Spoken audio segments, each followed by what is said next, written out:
Assalamualaikum warahmatullahi wabarakatuh.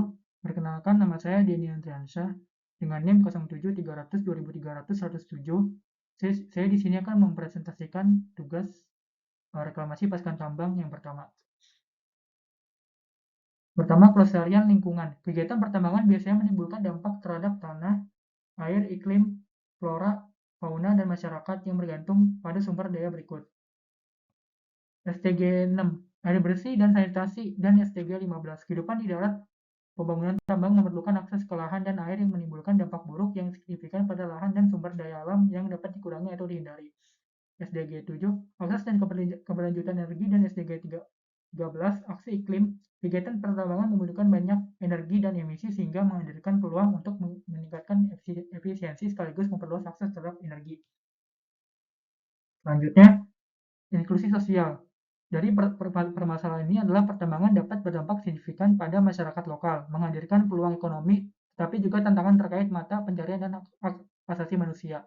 Solusinya yaitu SDG 1, mengakhiri kemiskinan, SDG 5, kesetaraan gender, dan SDG 10, mengurangi ketimpangan. Pertambangan menghasilkan pendapatan yang signifikan melalui pajak, royalti, dan dividen bagi pemerintah untuk berinvestasi dalam pembangunan ekonomi dan sosial selain peluang kerja dan bisnis secara lokal.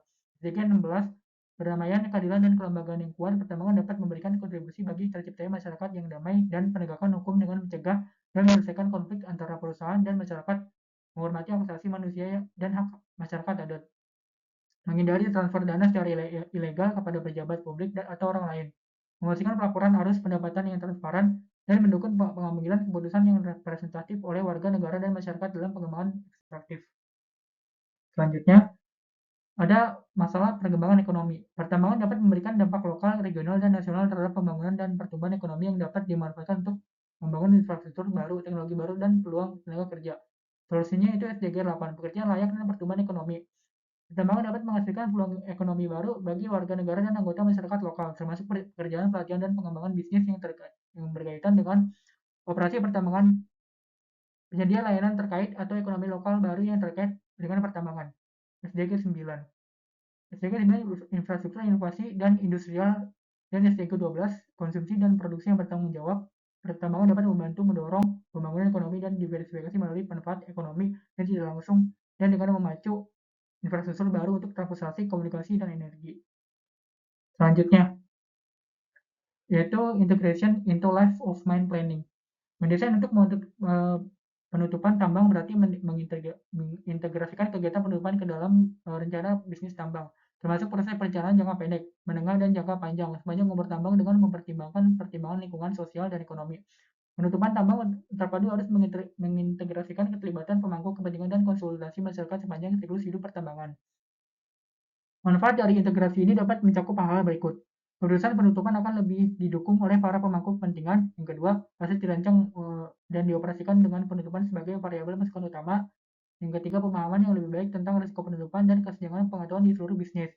Yang keempat, penciptaan nilai dengan mewujudkan peluang melalui fase operasional. Yang kelima, kewajiban dikurangi atau dicegah secara bertahap jika memungkinkan. Selanjutnya ada knowledge base. Basis pengetahuan adalah informasi khusus situs dan domain yang digunakan dalam rencana penutupan. Basis pengetahuan biasanya mencakup 4 bidang: fisik, lingkungan, sosial atau sosioekonomi, dan regulasi. Informasi tersebut juga dapat disusun dalam domain yang menganggap lokasi tambang sebagai kumpulan area tertentu dengan karakteristik terkait alat. Yang pertama, model domain dapat digunakan untuk membantu menyusun informasi untuk domain. Informasi yang dikumpulkan untuk setiap area atau domain harus mencakup statusnya, informasi historis, informasi teknis seperti dimensi, konsentrasi, kondisi dasar, dan tren lingkungan dan sosial, serta karakteristik kimia dan hidrologi, dan pengetahuan lokal dan tradisional jika tersedia dan sesuai. Yang kedua, pemantauan, pengukuran, dan inspeksi memberikan informasi yang relevan untuk mengumpulkan informasi yang akan ditambahkan ke dalam basis pengetahuan, kontrol dokumen, dan jaminan kualitas atau kontrol kualitas QA atau QC. Penting untuk memverifikasi bahwa informasi dalam basis pengetahuan terkini mudah diakses dan akurat. Selanjutnya, closure, passion, principle, and objective. Tujuan dari rencana penutupan ditetapkan melalui visi, prinsip, dan tujuan yang mendasarinya masing-masing didefinisikan dan dibahas lebih rinci di bawah ini. Tujuan penutupan khusus lokasi dikembangkan dengan mempertimbangkan visi keseluruhan untuk lokasi dan prinsip penutupan yang mungkin berlaku untuk berbagai lokasi. Meskipun perusahaan yang berbeda mungkin menggunakan terminologi yang berbeda untuk konsep-konsep ini, pendekatan yang mendasarinya biasanya serupa. Visi penutupan. Visi penutupan memberikan gambaran aspirasional tingkat tinggi tentang apa yang ingin dicapai oleh suatu perusahaan, suatu operasi atau perusahaan dan pemangku kepentingan melalui penerapan rencana penutupan. Ini termasuk bagaimana perusahaan akan dikenal. Karena cara perusahaan keluar dari lokasi tambang dapat berdampak positif atau negatif pada reputasinya. Dampak reputasi pada giliran dapat dipengaruhi izin sosial perusahaan untuk mengembangkan atau mengoperasikan tambang. Selanjutnya, ada post-closure land use. Definisi yang jelas tentang penggunaan lahan pasca penutupan sangat memudahkan perencanaan penutupan.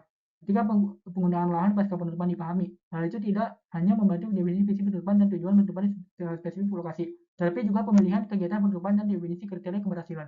Memahami dan merencanakan penggunaan lahan pasca penutupan merupakan tantangan. Penggunaan lahan pasca penutupan yang memungkinkan dan yang diinginkan akan dipengaruhi oleh beberapa faktor termasuk lokasi aset, lokasi terpencil versus lokasi yang dekat dengan populasi, penggunaan lahan prapendambangan dan penggunaan lahan di sekitarnya secara historis saat ini dan di masa mendatang. Perubahan permanen dan pada landscape yang disebabkan oleh aktivitas pertambangan, kemampuan lahan, pertimbangan atau kewajiban. Selanjutnya, engagement foreclosure plan development. Perencanaan dan implementasi penutupan tambang yang efektif mempertimbangkan pandangan, perhatian, inspirasi, upaya, dan pengetahuan pemangku kepentingan internal dan eksternal untuk mengidentifikasi hasil penutupan yang saling menguntungkan bagi perusahaan dan masyarakat setempat.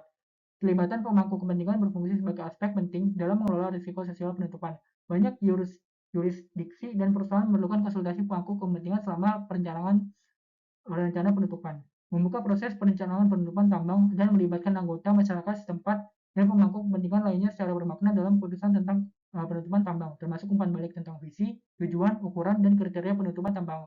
Dapat menghasilkan hasil yang lebih bermanfaat bagi perusahaan tambang dan pemangku kepentingan eksternal. Keterlibatan dalam penutupan tambang harus dilakukan sepanjang siklus hidup pertambangan dan pada waktu yang tepat, dengan pendekatan strategis yang melibatkan dan memberikan masyarakat setempat dalam proses pengambilan keputusan. Selanjutnya, closure activities. Kegiatan penutupan adalah pekerjaan fisik yang dilakukan untuk menutup lokasi. Pekerjaan ini dapat dilakukan selama operasi penutupan progresif atau pada periode penutupan dan pasca penutupan. Kegiatan penutupan dilakukan untuk mencapai tujuan penutupan tertentu dan memenuhi kriteria keberhasilan. Pada tingkat yang paling sederhana, rencana penutupan memberikan deskripsi tentang opsi penutupan yang akan diterapkan untuk setiap domain yang membentuk tambang. Biaya melaksanakan aktivitas penutupan ini merupakan dasar untuk setiap estimasi biaya penutupan secara keseluruhan. Selanjutnya, sukses kriteria. Aktivitas penutupan dilaksanakan untuk memenuhi tujuan penutupan tertentu. Kriteria keberhasilan adalah spesifikasi, pengukuran, atau persyaratan yang jika terpenuhi menunjukkan keberhasilan aktivitas penutupan dalam memenuhi tujuan penutupan. Kadang-kadang disebut kriteria penutupan. Memenuhi kriteria keberhasilan merupakan cara konkret untuk menunjukkan bahwa rencana penutupan telah dilaksanakan secara efektif. Dengan asumsi kriteria yang tepat telah dipilih, biasanya perlu untuk menunjukkan bahwa kriteria keberhasilan telah dipenuhi sebelum jaminan keuangan terkait akan dirilis jika berlaku, atau pelepasan dipertimbangkan. Kriteria keberhasilan yang dikembangkan secara khusus untuk memfasilitasi pelepasan secara hukum dan keuangan. Satu properti sering disebut sebagai kriteria pelepasan. Selanjutnya adalah progressive closure. Penutupan progresif adalah pelaksanaan kegiatan penutupan selama masa operasi tambang. Jenis kegiatan yang dapat dilaksanakan sebagai penutupan progresif dikendalikan oleh kondisi spesifik lokasi dan rencana tambang. Beberapa pekerjaan penutup progresif yang paling umum meliputi pengolahan tanah, misalnya pengupasan penimbunan penempatan material yang tidak ekonomis secara strategis, pengalihan perairan yang tidak terdampak, penanaman kembali, pekerjaan stabilisasi, penempatan penutup. Selanjutnya, ini adalah daftar pustaka yang bisa saya tampilkan. Sekian dari presentasi saya. Apabila ada kesalahan dari kata-kata maupun perbuatan, mohon dimaafkan. Assalamualaikum warahmatullahi wabarakatuh.